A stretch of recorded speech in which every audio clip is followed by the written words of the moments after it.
Hey everyone, it's AJ here, the Wax Painter, and I had all of these videos planned and I had a lot of technical difficulties. And one of the things that happened, a few things about today is September 29th. My business had to close due to COVID. I owned a beauty business, so let's just give a little bit of why that happened. In January, end of January, I had major surgery. I was out for 6 weeks. I came back earlier. Business was coming back. I was really excited to see all my clients. My surgery went well. And 2 weeks later, I had to close my business because of COVID. The county required non-essential businesses to close, so I closed, which was great because the surgery had taken so much out of me that I would work on 2 clients. I was known as the skin and lash lady. I had a very great, profitable business for skincare and eyelash extensions and permanent makeup. And but I would work on 2 clients, I'd be exhausted. So when the county mandated the 2-week closure, I was like, oh good, I can recover a little bit more from my surgery. And 2 weeks became 2 months. And then what happened was people had stay-at-home orders. So a lot of my clients commuted into the city where my business was. So my business is in Fort Lauderdale. I don't live in Fort Lauderdale. And a lot of my clients don't either, but they would commute in or had business in the area, so they would see me during their business day. Well, if they're at stay at home, their home is now far from me. They're in the northwest corner of the county. They're in Miami. They're in Boca. They're not local because my area is not much like local. It's in a business area. So that was one set of clients that couldn't come because it wasn't like they had a lunch hour. They're not going to come 45 minutes cross town for something and then drive back. The second thing is school wasn't in session. So my clients that had young children at home that would come out during the day because the kids were in school. Well, now their school was kind of acting like childcare. So I had that.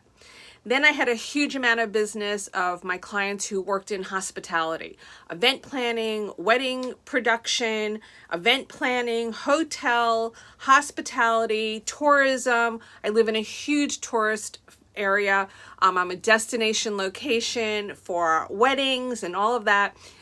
Dead, nothing, zippo.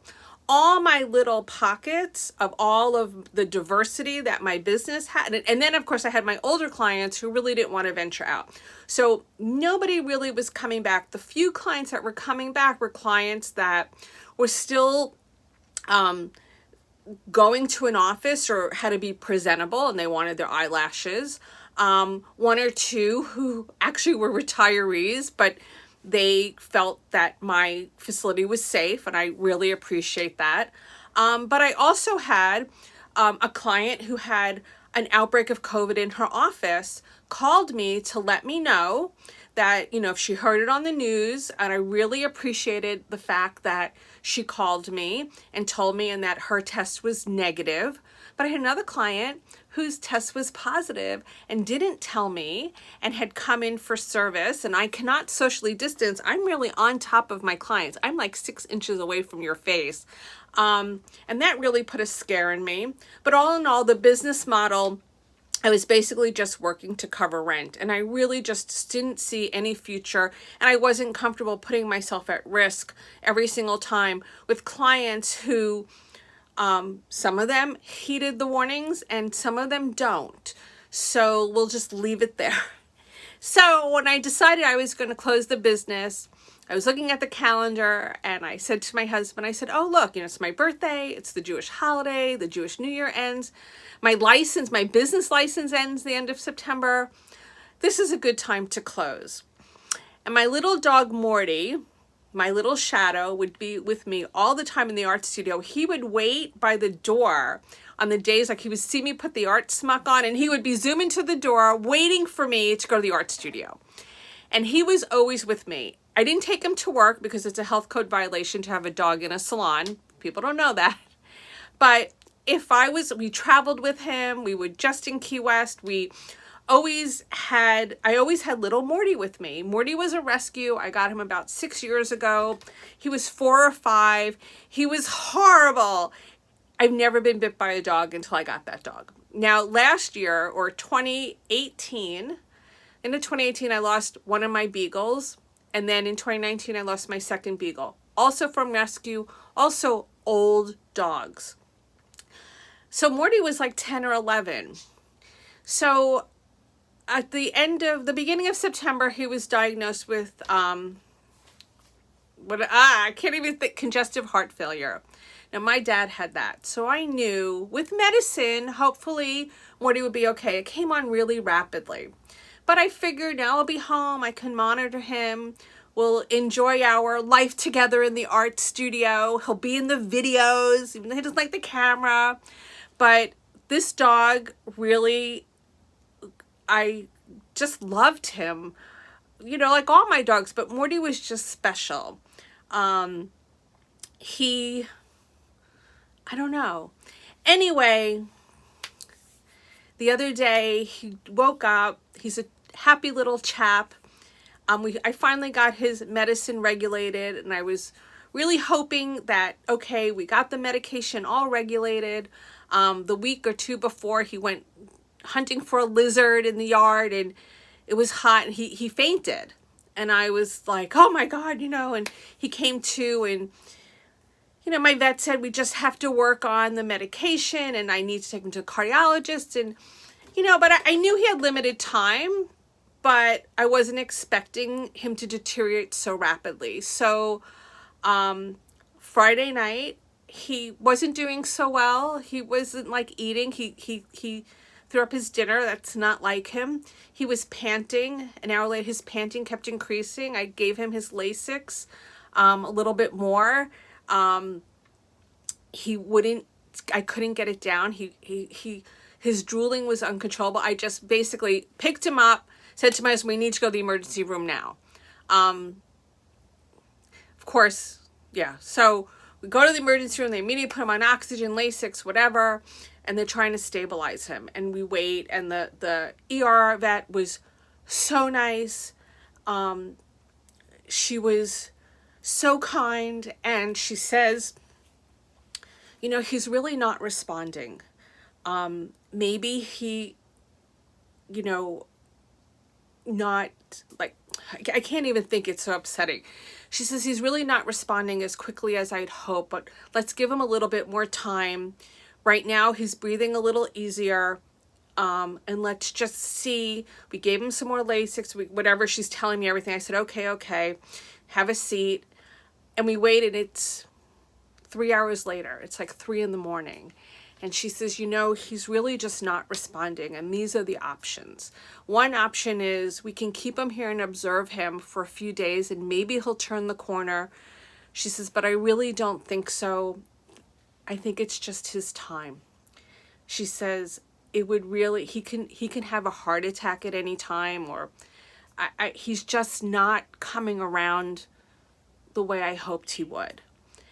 And I said, no, I would prefer to euthanize him. I don't want him suffering. And it's hours, and he's not turning a corner. So she brought him in, and this is not the first time I've been in the room when they euthanized a dog. And the minute the needle went in, he was gone. And I said, you know what? It was just meant to be. And she's like, it was nothing you did. It was just his time. His heart was just built in a way that was it. And, you know, of all my dogs, I've always had 2 or 3 dogs at a time. So if I lost a dog, I would come home to another dog. So it was really the first time that I came home, and you can hear the bird. We actually also lost a bird this year. We lost a bird and several fish. So 2020 has just not been a good year. So today is Tuesday. I still think I hear Morty's little feet. I still have his beds out in the morning. I wake up to look for him. I even said to my husband, I went to say, where's Morty? And I caught myself. My husband's not a dog person, but he actually admitted to me that he really loved this little guy. My husband works from home, so Morty was either always under his desk, or if my husband was napping on the couch, he was always on the couch. And if he wasn't with him, he was with me. I mean, he was just a part of our life. Like I said, we traveled with him. So I decided I'll remake the videos because it was just so hard of having Morty in them. And then a few of them had some big, I actually blew up the wax. So a little on a funny note, I blew up the wax.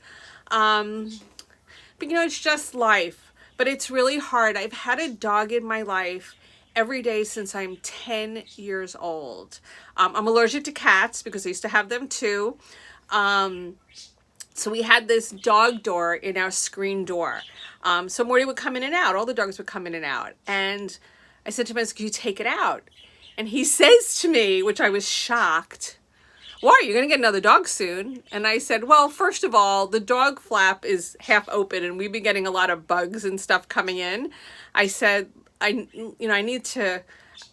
have to get all the dog nose marks off the windows. And I said, for right now, I just need to focus because I'm closing my business, and to lose the dog, you know, I'm losing my income. I do have a little complication on my surgery. I'm going today back to the surgeon. I said, I just need my quiet. I have a very noisy neighbor with very barky dogs that I would hear all day long. So now that the door is sealed up, that's the room where I do all my quilting. It's a little bit quieter. So this week I will be in the studio. Tomorrow is the last bit of things moving out of my business.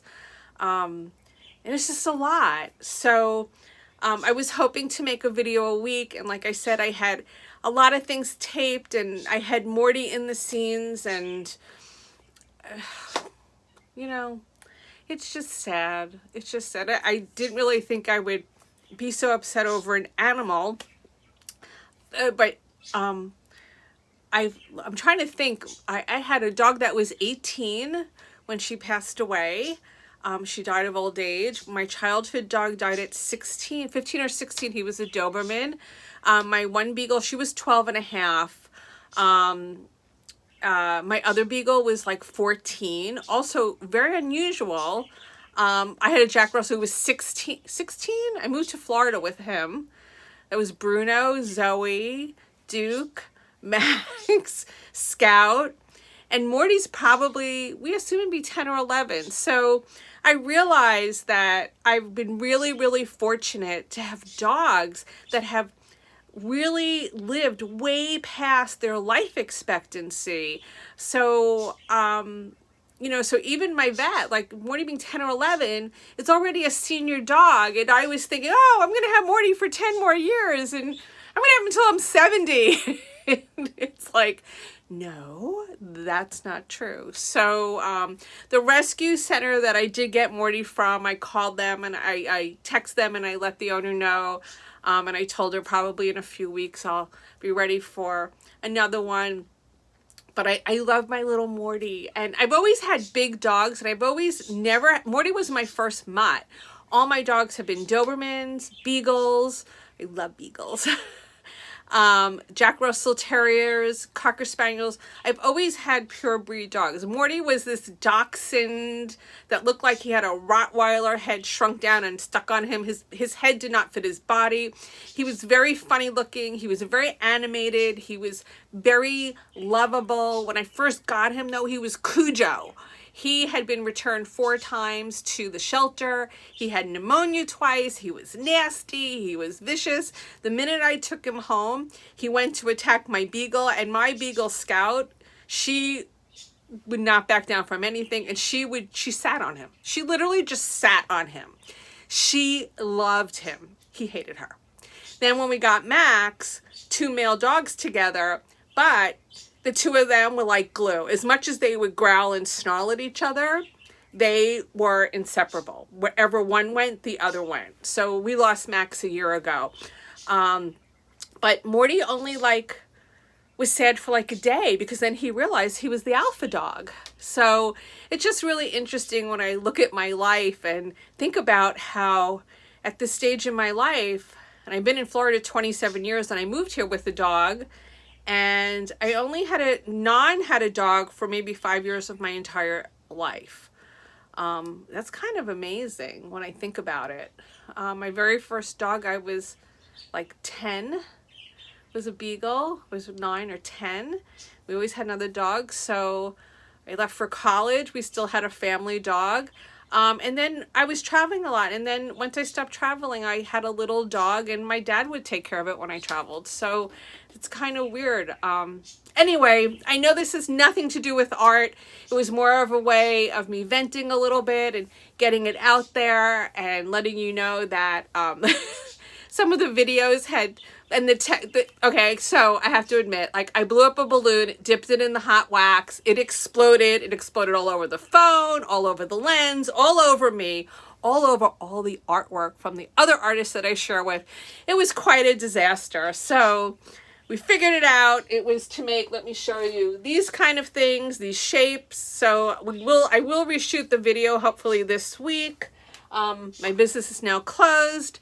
It's good and it's bad. I can spend a lot more time. I told my husband I'm going to spend from now until the rest of the year in the art studio. He's not too happy about that. After the new year, I'll figure out what I want to do. I was hoping that I would sell every piece of artwork and then I could stay as a professional artist, which I used to be. But we'll see. Florida just reopened the state. COVID is still very high and active. There's so much uncertainty, but my little dog Morty is no longer with me. Hopefully the next time I start making videos, maybe I'll have a new dog. I tend to the past few years have been adopting senior dogs because I'm a senior. Can't deal with a puppy. I said to my husband, do we really want to go the senior route again? Because we know we only have a few years with them. But then again, we would like to have a dog have their senior years in a nice, peaceful home environment. And every senior dog or older dog I've ever adopted, people always say they have issues, they have problems, they're this. Let me tell you, they are so grateful. They adapt. Adopting a senior dog is better than a puppy. I know people want the puppies. Honestly, I don't want to go through puppy stage. I don't want to go through housebreaking stage. Every dog that I have gotten from a senior dog has been a wonderful experience. Morty just came from bad. He just had people issues. People did it to him. It took me 6 months to really get him secure and get his anxiety under control. It also helped that I had a really nice beagle dog that was not aggressive and was really great. So I've been babbling on. I also have a runny nose because my allergies have just kicked in. So thank you for watching my channel. Thank you for listening to my story. Hopefully the loss of Morty over the next few days will wane, just the normal grieving process. Dogs are your longest relationship of unconditional love you have in your life. My vet told me that when I put down my Doberman with my dad. I think I was 18 and I think the dog was 18. My dad was sobbing, uncontrollable sobbing. And I remember the words of the vet saying that to my dad, that it's okay to cry. You will never have a relationship of unconditional love like this. He goes, not even with your kids like this. That's what dogs are. They're the longest relationship of unconditional love in your life. So with that, I am going to go get the moving truck to finish moving out the last few items of my business. Thursday, I will be here. I will be redoing that video and all the other videos. But if you do want something specific having to do with encaustic wax or any art, I do work in other mediums, or about process or color theory or things like that, list it in the comments below. And I'll get it on the list to make a video because all I got now is time. And so I will see everybody then. Remember to wax on.